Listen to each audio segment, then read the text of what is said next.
questa città aprire la Barcolana, il villaggio Barcolana con le note del maestro Luttazzi è sicuramente un tocco di classe. Aprire la Barcolana con la Fondazione Lelio Luttazzi è un onore per me e per la Fondazione. Che dire, insomma, la Fondazione lavora tantissimo, sono 2 anni che esiste e abbiamo fatto veramente l'ira di Dio, abbiamo presentato film, abbiamo presentato il libro di Lelio inedito, abbiamo presentato il cofanetto sul cinema di Lelio, sulle musiche da film di Lelio.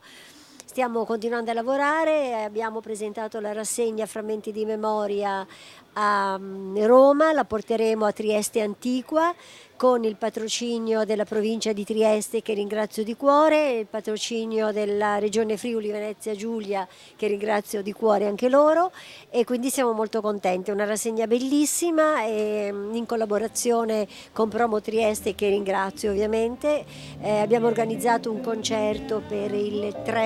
sabato 3 novembre al Molo Quarto alle 20:30 con la Chorus Jazz Orchestra, che è una big band di 18 elementi, per cui venite, dovete assolutamente esserci, e soprattutto venite a vedere la rassegna a Trieste Antiqua, perché veramente merita la rassegna e merita anche Trieste Antiqua, insomma, quindi vi aspettiamo in molti. Il maestro Luttazzi aveva una canzone che lui così paragonava o accomunava alla Barcolana. Ma a Lelio piaceva il mare, quindi piaceva la barca, amava andare in barca, la barca di Lelio la nostra barca si chiamava Oblomov, che è un personaggio di un libro di un autore di Goncharov, un autore russo, per cui direi che molte cose lo accomunavano alla barcolana, appunto il mare e la barca, insomma, Lelio avrebbe voluto vivere in barca, quindi sicuramente.